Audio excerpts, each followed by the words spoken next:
जय श्री हरि। पूज्य गुरुदेव के चरणों में प्रणाम। भगवान गणपति के प्राकट्य उत्सव की आप सभी को हार्दिक शुभकामना। सुमुखश्रे दंतश्रे कपिलो गजकर्णक लंबोदरश्य विक्टो विघ्ननाशो विनायक धूम्रकेतुर्गणाध्यक्षो भालचंद्रो गजानन द्वादशेतानि नामानि त्रिसन्देयं पठन्नरे न च विघ्नभयं तस्य सर्वसिद्धिं करं परम। सर्वसिद्धिं करम परम।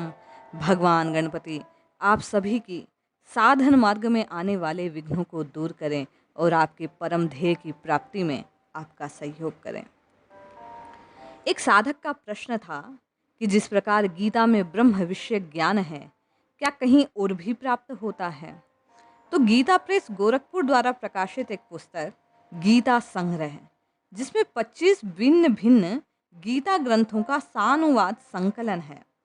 इस पुस्तक में संपादक ने जहाँ जहाँ भी पुराण में ब्रह्म विषयक प्रश्न हैं, संवाद हैं, उनका संग्रह किया गया है।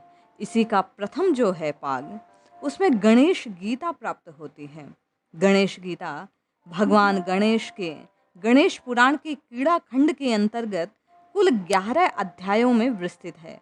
इसमें मूल रूप से संपूर्ण विघ्नों के नाशक गणेश जी द्वारा राजा वरण्य को दिए गए ब्रह्म विद्या रूपी उपदेशों का वर्णन है, जिसे व्यास जी द्वारा अनादि सिद्ध योग कहा गया। इसे सुनकर राजा को मुक्ति पद की प्राप्ति हुई। इसी परम ज्ञान को व्यास जी ने सूत जी को सुनाया। फिर क्रमशः ऋषि सोनक तथा परम भागवत सुखदेव जी ने इसे प्राप्त किया। उपदेशों के विषय प्राप्य भगवत गीता के समान ही हैं। इस गीता में कर्म योग, सांख्य योग, भक्ति योग, ज्ञान योग, योग साधना, प्राणायाम, मानस पूजा, सगुणों उपासना, गणेश जी के विश्व रूप का दर्शन, त्रिविध प्रकृति और उनके अनुसार जीव की गति आदि अनन्य महत्वपूर्ण विषयों का वर्णन है, जो साधन और तत्वज्ञान की दृष्टि से बड़ा लाभकारी है। इसका पाठ बड़ा ही महनीय माना जाता है। गणेश गीता के 8वें अध्याय में श्री गणेश जी का राजा वरण्य को अपने विराट स्वरूप का दर्शन करवाया गया। राजा वरण्य कहते हैं कि हे भगवान, नारद जी के मुख से मैंने आपके अनेक रूपों की, अनेक विभूतियों का श्रवण किया है। मैं उन्हें जानना चाहता हूँ। सब नहीं जानते, क्योंकि संपूर्ण विभूति तो नारद जी भी नहीं कह पाए। तो भगवान कहते हैं, वे पुनः कहने लगे, हे गजानन, आप ही उन सबको तत्व से जानते हैं। इस समय आप अपना मनोहर और व्यापक रूप मुझे दिखाइए। इस प्रकार राजा के प्रार्थना करने पर श्री भगवान बोले कि अकेले मुझ में ही तुम ये चराचर संसार देखो और अनेक प्रकार के दिव्य आश्चर्य देखो, जो पूर्व काल में किसी ने ना देखे हों।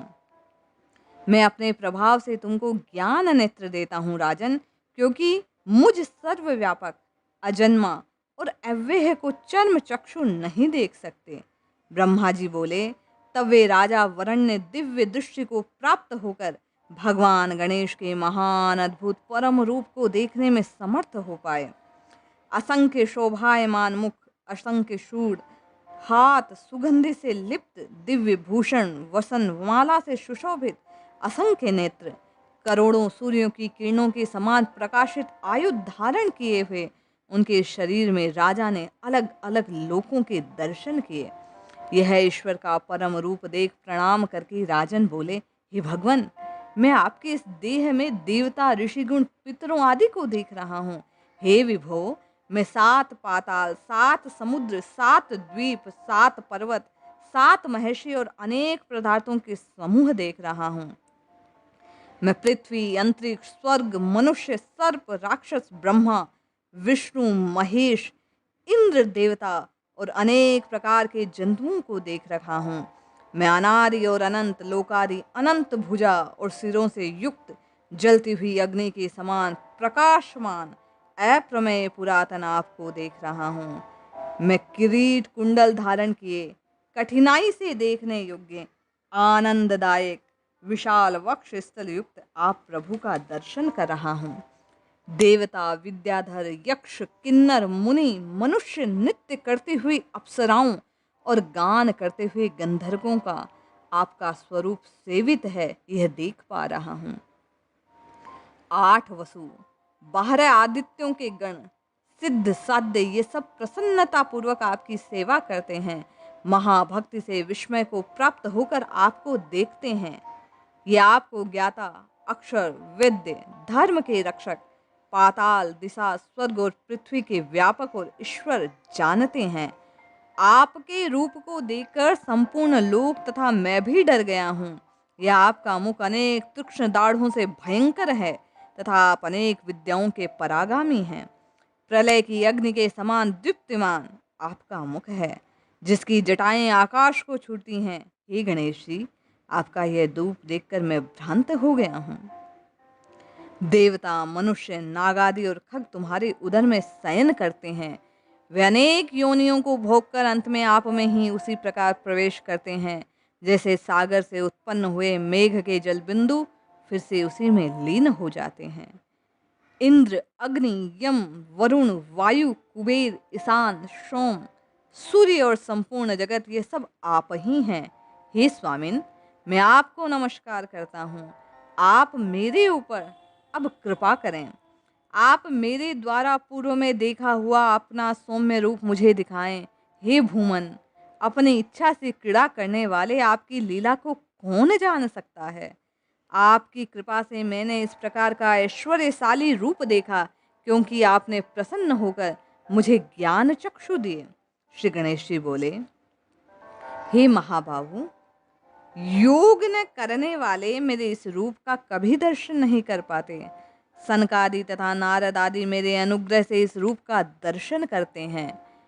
चारों वेदों के अर्थ से तत्व को जानने वाले, संपूर्ण शास्त्रों में कुशल, यज्ञ, दान और तप करने वाले भी मेरे रूप को नहीं जानते। मैं भक्ति भाव से जानने, दिखने, प्राप्त होने के योग्य हूँ। अब तुम भय और मोह को त्याग कर मेरे सौम्य रूप को देखो। हे राजन, जो भक्त मेरे परायण एवं सर्व संग त्यागी होकर सब कर्म मुझ में ही समर्पित करते हैं और क्रोध त्याग कर सर्व प्राणियों में समान दृष्टि रखते हैं, वे मुझको प्राप्त होते हैं। इस प्रकार राजा वरण्य को भगवान गणपति ने अपने विश्व रूप के दर्शन दिए। यह आख्यान, यह प्रसंग गणेश गीता में प्राप्त होता है। सभी भक्तों का, सभी साधकों का भगवान गणपति सब प्रकार के विघ्नों का हरण कर उन्हें उनकी लक्ष्य प्राप्ति में सहायक हो, इसी कामना के साथ जय श्री हरि।